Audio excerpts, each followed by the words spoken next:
Esse aqui é o HackerCast, que eu estou disponibilizando em vídeo, tá? E os links para você seguir o HackerCast vão estar aí na descrição do vídeo. Lógico, você pode acompanhar pelo Spotify, pelo Antena Pod, que é um excelente cliente de código aberto, open source, software livre, está disponível aí pela F-Droid, entre outros. É por ele, quando eu saio para caminhar, que eu acompanho os meus podcasts favoritos. Pois então, as distros Linux, que geralmente estão mais associadas ao público geek, aos programadores, desenvolvedores, está ganhando cada vez mais espaço no ramo empresarial, também no ramo dos jogos.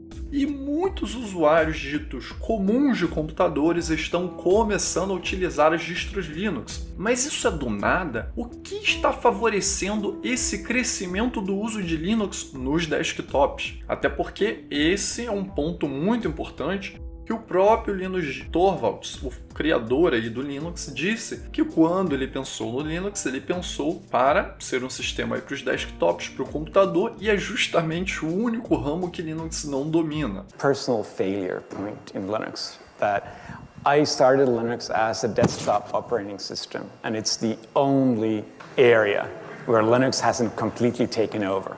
Bom, seja como for, através desse episódio, desse vídeo, eu vou te mostrar alguns pontos que contribuíram positivamente para o Linux avançar muito mais nos desktops e para usuários comuns. Que pontos foram esses, inclusive, que aconteceram em 2024, que aceleraram esse processo de crescimento da distros Linux aí para o usuário comum? Bom, para início de conversa, caso você não saiba, em julho as distros Linux atingiram o patamar de 4,45% aí do market share dos desktops. De acordo com a State Country, isso é um salto muito grande de 3,12% em comparação aí com o ano anterior. Embora esse número, comparado com Windows e macOS, ainda seja um número bem pequeno, bem aquém, é um crescimento que está sendo constante e, o mais importante, sustentável. Bom, esse aumento da participação de mercado das distros Linux não é por acaso. Tiveram diversos acontecimentos, principalmente nesse ano de 2024, que fortaleceram esse crescimento, que estão levando muitos usuários de PCs, de computadores, de notebooks, a olhar para as distros Linux como uma possível opção de sistema para usar no dia a dia, para trabalho, para jogos, para pesquisa, estudos, consumir conteúdos, entre outros.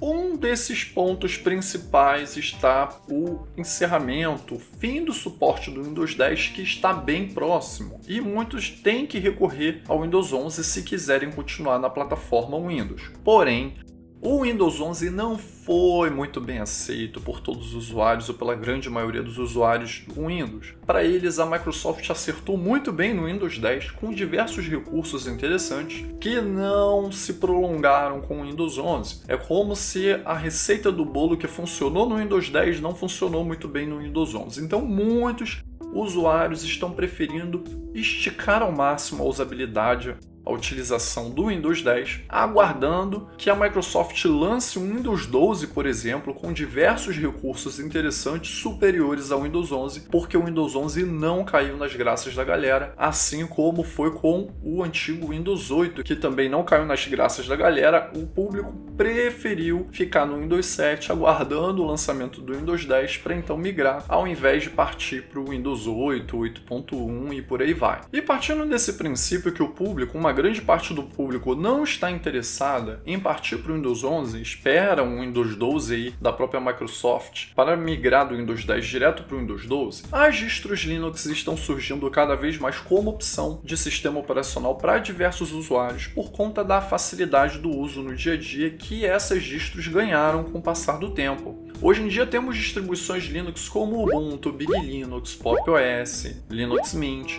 que já vêm prontas para o uso. Ela já está no seu drive NVIDIA, seu drive AMD e Intel já funcionam automaticamente, basta instalar o sistema e começar a utilizar. E você ainda tem uma loja de aplicativos em ambas distros para facilitar a instalação de diversos outros programas que vão ajudar no seu uso aí do computador no dia a dia, como o Google Chrome, como Spotify, como um cliente de mensagens através aí do Telegram ou para o WhatsApp, por exemplo, entre outros. É lógico que aplicações como Google Chrome, OBS Studio, Audacity Spotify tem sua própria versão para Linux, então você não precisa fazer nenhum tipo de gambiarra para utilizar diversos programas assim. Sem contar que muitos dos recursos que utilizamos no dia a dia hoje estão disponíveis na nuvem. Muitos preferem utilizar, por exemplo, ao invés de um Office no computador, a suíte aí do Google Docs. Outro fator muito importante e decisivo para a migração de diversos usuários para as distribuições Linux é que agora dá para jogar no Linux. A Valve, quando ela disponibilizou o Steam Deck, que é o seu mini console com Linux, com uma distribuição Linux, que é baseada no Arch Linux e possui uma interface chamada KDE Plasma, ela facilitou muito a vida de diversos usuários que utilizavam Windows apenas para jogar. E a moda pegou tanto que a Lenovo está fazendo uma parceria com a Steam para lançar o mini portátil dela em 2025 com o SteamOS. Então teremos mais consoles com Linux aí rodando jogos no mercado. As distribuições Linux sempre tiveram uma participação bem pequena no mercado de games, com aquele jargão famoso que Linux não roda jogos, né? Isso caiu por terra quando a Steam começou a lançar o SteamOS, o seu sistema operacional, lá por volta de 2011, 2012, e isso deixou de existir, esse jargão perdeu totalmente a força com esse mini portátil aí da Steam, mostrando que Linux roda e roda muito bem jogos. Inclusive tem relatos de diversos usuários que utilizam jogos que só tem versão para Windows, que através do Proton rodam inclusive igual ou até melhor nas distribuições Linux, no caso aí no SteamOS, do que no próprio Windows. Mas se você acha que Linux está crescendo apenas no mercado de consoles e minis portáteis, está muito enganado, porque as distribuições Linux também estão tomando de assalto o ramo empresarial. E em 2024, o mercado atingiu 7,8 bilhões de dólares. E a previsão é que esse valor suba até 15,63 bilhões de dólares até 2028, com uma taxa de crescimento anual em torno de 19%. A área de inteligência artificial, computação em nuvem e IoT, que é a internet das coisas, tem uma grande demanda aí pelas distribuições Linux e pelos serviços open source. Bom, mas você se pergunta o que tem impulsionado esse crescimento aí dessas soluções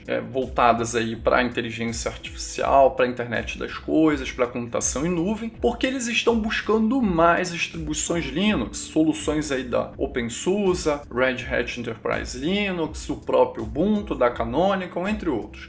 Bom, e o grande segredo das distribuições de Linux, nesse caso, é a flexibilidade, a personalização e também a segurança, pois as empresas buscam soluções que possam ser adaptadas de acordo com as suas necessidades específicas. E as distribuições de Linux oferecem tudo isso. Além disso, o fato de ser open source significa que as empresas podem trabalhar no seu código e fazer alterações segundo as suas necessidades e tendo um custo bem menor do que se fosse uma solução de código fechado. Agora, voltando na parte dos desktops, um dos pontos mais importantes para a adoção de Linux está sendo o fim do suporte aí do Windows 10, que vai atingir aí o fim do suporte agora no ano de 2025 e está deixando muitos usuários do Windows com uma certa dor de cabeça, pensando se o Windows 12 vai chegar a tempo deles terem que pular para a próxima versão ou se eles vão ter que cair no bendito Windows 11 que eles não estão gostando muito. Sim, muitos usuários estão relutantes em adotar o Windows 11 devido a diversas mudanças na interface, compatibilidade de hardware e até mesmo impacto de desempenho em máquinas mais antigas. E como resultado, as distribuições Linux aparecem como um salvador para rodar em computadores mais antigos sem precisar que você altere o seu hardware, adquira um novo PC, uma placa-mãe diferente ou mais GB de RAM. Distribuições como Linux Mint, Zorin OS, o próprio Big Linux se mostram como excelentes opções nessas circunstâncias. Além do fim do suporte do Windows 10 que está chegando aí para o ano de 2025, em 2024 tivemos algumas falhas, algumas questões históricas que com certeza aceleraram o processo de migração de muitos usuários aí do Windows 10 para uma distribuição Linux. Dentre eles eu posso citar a CrowdStrike e também o recall. Recall. Recall. AI model. Bom, para quem não está muito ligado, eu fiz um vídeo aqui no canal falando melhor nessa questão, que se trata de um recurso que vai tirar prints do seu desktop para que você possa procurar arquivos, entre outros, de maneira mais automática. Acontece que essa funcionalidade soou para muitos como se fosse um spyware da própria Microsoft ali que não podia ser desativado por padrão. E isso abriu um alerta que muitos usuários mal intencionados poderiam se aproveitar de brechas para atacar os sistemas Windows a partir desse recurso Recall.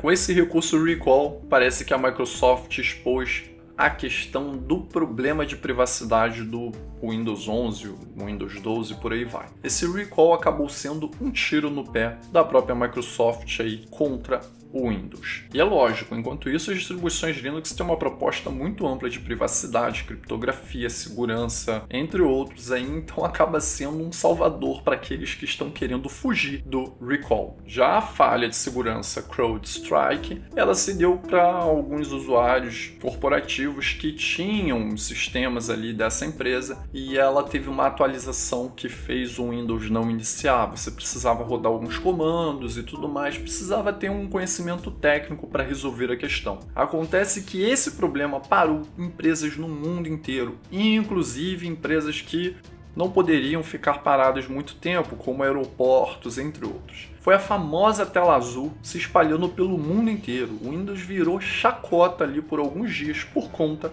dessa falha aí do CrowdStrike, que eu abordei muito bem em um vídeo aqui do canal. Infelizmente ou felizmente, essa página ficou e ficará marcada aí na trajetória, na história do Windows aí como manchada. O dia da tela azul da morte.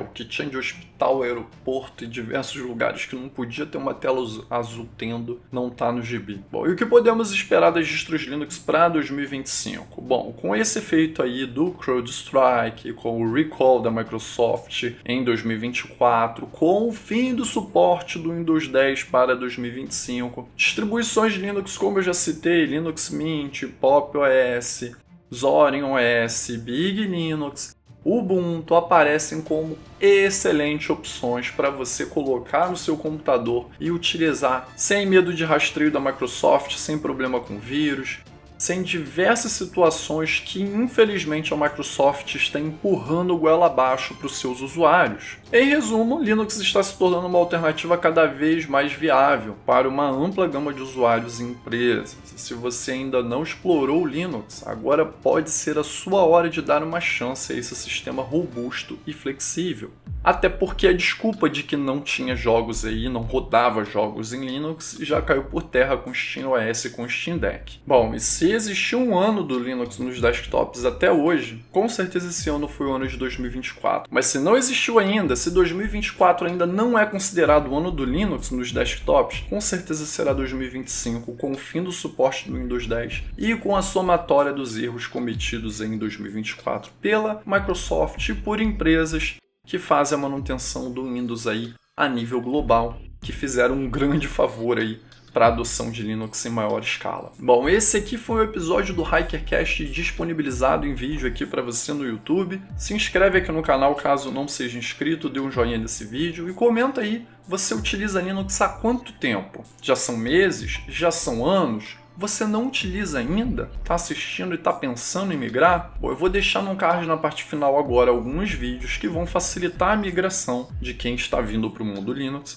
E eu vou deixar um vídeo especial para você que já é usuário Linux. E esse vídeo com certeza vai trazer algum conhecimento, alguma coisa para somar aí na sua usabilidade nos sistemas, nas distros Linux.